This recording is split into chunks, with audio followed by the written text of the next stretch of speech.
All right, guys, this video is part of a 4-part series all about bookkeeping and accounting for your e-commerce brands, whether you're selling on Etsy, on Shopify, on eBay, through WooCommerce, whatever it is online.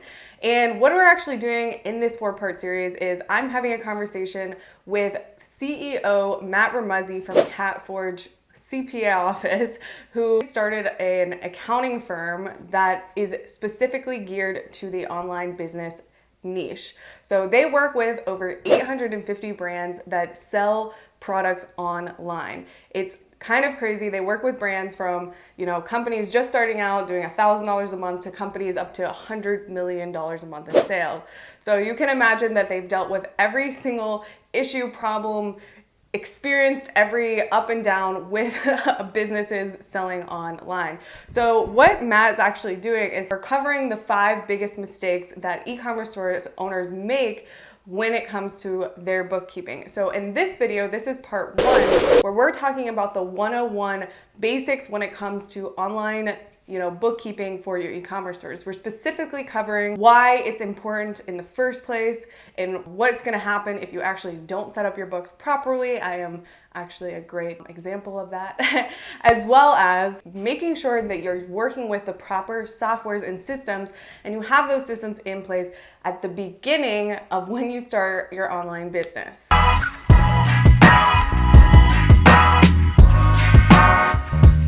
By the way, guys, my name is Hannah Gardner, and if you are new to the channel, we talk about anything and everything that has to do with e-commerce and selling things online, building brands, launching products, everything. Yeah, you get the picture. And this episode is going to be an amazing value-driven video all about bookkeeping for e-commerce. So we're gonna just go right into it and hop into the interview with Matt Ramuzzi. So yeah, let's just dive into it. Let's just get into the nitty-gritty here. And our first question here is, why does accounting matter? Why do we need accounting for our businesses? And what does this do, not only obviously for tax purposes, but for future planning, et cetera, et cetera? Yeah, I mean, it's an easy thing to kind of overlook, right? Because you can start your business and you can run it for months or even years without ever really thinking about accounting, right? At some point you have to pay taxes, and sometimes people just get a bunch of stuff and give it to the CPA and hope, okay, you figure it out. I don't really know what this means. But what you find is if you do accounting, if you do bookkeeping,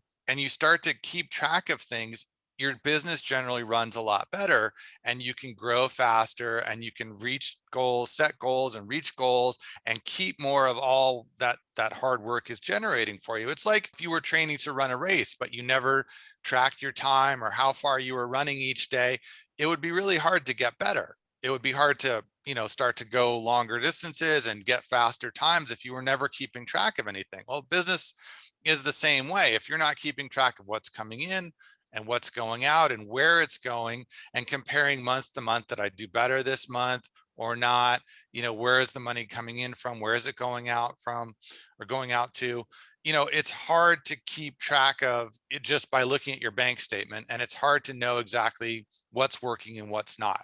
So bookkeeping specifically is monthly recording all your income from the various sources, whether you're just on Amazon or you have a Shopify store too, or you sell on eBay or Etsy or whatever, or all of the above. And then where is it going out in? Obviously platform fees, ad spend, but also, other stuff, inventory you're buying, all the labels, shipping, customs, all that kind of stuff. And then office supplies. Are you paying VAs? Are you paying for software subscriptions, stuff like that?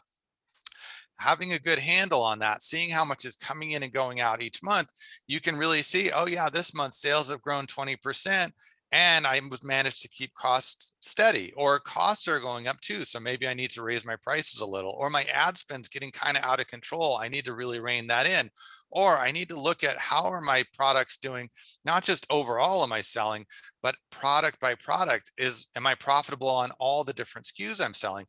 All that kind of stuff, even though it can seem a little bit tedious and maybe not the most exciting part of running this business, it really makes a difference, because the margins can be tight. The profit per product, once you figure out, after you spent to buy the product and the fees and the cost for ads, there might not be a lot left. So if you're not keeping track of that carefully and making sure that you're on top of it, you could find yourself doing a lot of hard work for not a lot of money. And that's something you want to know before you get too far into it. And, is it the right time to bring on an employee, or should I launch another product, or, those kinds of decisions? Or even if I'm thinking about selling, what's my business worth? Without the accounting, all those questions are really hard to answer. So, I don't suggest people try and learn how to do it themselves, because that takes a lot of time and effort. But outsourcing that function is something it's very easy to do, doesn't cost a lot, and then you have the peace of mind knowing that it's being done correctly, and you have something to look at every month to see where you're really at. Awesome, awesome. And have you had like some horror stories, I'm sure you've had, where like, you're onboarding these huge clients and they just literally have like zero bookkeeping? Have you seen those It's cases before? Yes. It's amazing to me. We have people doing 7 figures in sales all the time tell us, oh yeah, my books, I don't really have books, or I kind of have an Excel spreadsheet, or I've been trying to do it myself in GoDaddy bookkeeping. Oh, like it's comparing a Tour de France bike to a big wheels. Like you're trying to go Tour de France speeds on a big wheel. It's not going to happen. Like a little tricycle is not going to work. GoDaddy is like the little tricycle of bookkeeping. So yeah, I mean, it happens a lot that people, they're great at picking products. They're great at figuring out keywords and optimizing listings and doing their ads. But they just never get around to the bookkeeping part because it seems kind of boring and not that fun and kind of hard. And I'm not sure what to do.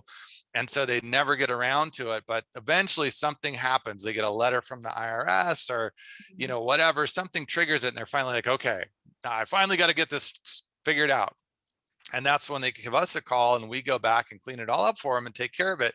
But then they look at it and go, man, I wish I'd done this 6 months ago or a year ago, because there's a lot of information in here I really could have used, but I just didn't have it at the time. I can relate to that 100%. And I guess mistake number two here is not using the right system. So certain softwares or certain systems or strategies that you would say are like super, super important. What would that look like, would you say?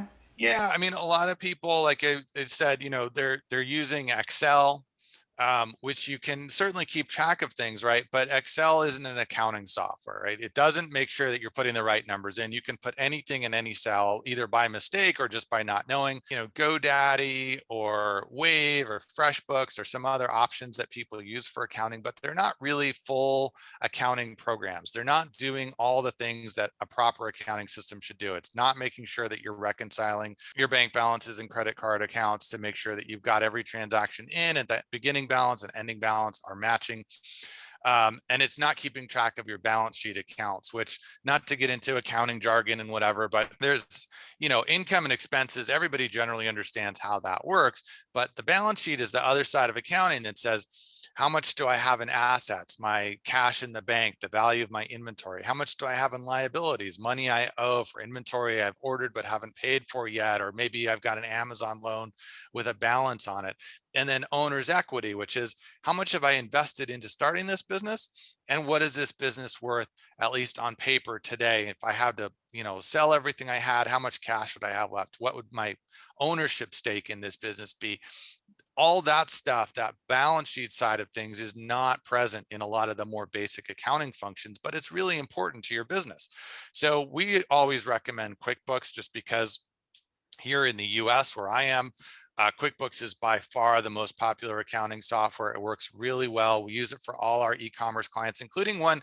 We had a client who was selling $110 million a year in revenue, and we were doing their books on QuickBooks, and it worked fine. So it's not the size of the business, it's really the sophistication of what you have going on and having somebody who knows how to do it properly. So QuickBooks is great if you're overseas. Some of the European markets, or Australia, New Zealand, those guys tend to like Xero better as an alternative program to QuickBooks. It's easier in those places to find people who know Xero better as accounting professionals than QuickBooks here in the US. But either way, you want to use a full service or a full function accounting software to really make sure you're doing your numbers right. Because just doing it in Excel, or just looking at your bank statements, or just giving a bunch of stuff to your CPA once a year at tax time is not giving you the information you need to do this right. So it's funny because before I was with you guys, I was also using QuickBooks, but my accountant at the time, she had no like means to be like doing accounting for e-commerce. Like she was very old. So I mean, she was in Okeechobee, Florida. She's an amazing woman, but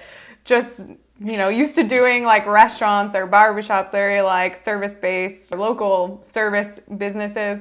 And she would always complain about QuickBooks because she kept saying it was like very glitchy, very glitchy. And I was like, I think QuickBooks is the best thing out there, really. I don't know. I don't know what else. But it's just funny hearing you say that QuickBooks is, because they really are. And it's just like, wow, I realized she just didn't know how to use it. A lot of the local, you know, sort of old school CPAs, bookkeepers, Yeah. accountants that you'll run into, you know, if they use QuickBooks at all, they're using the old desktop version, not the new, you know, online software version. And they're just kind of old school in how they do stuff, which works to a point, but e-commerce is not an old school type of business. It's a new system, it's a new platform. It really needs kind of the updated, correct way of doing things.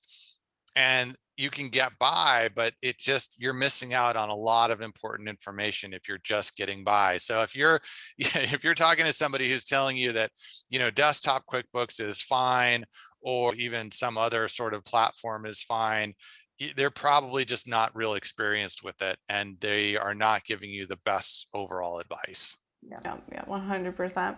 All right, guys, if you got any value out of this part of the interview, please do go ahead and like this video, ask any questions in the comment section, and subscribe to the channel. And if you are interested, remember this is a 4-part series. Please go ahead and watch the next part, and I'll see you in the next video.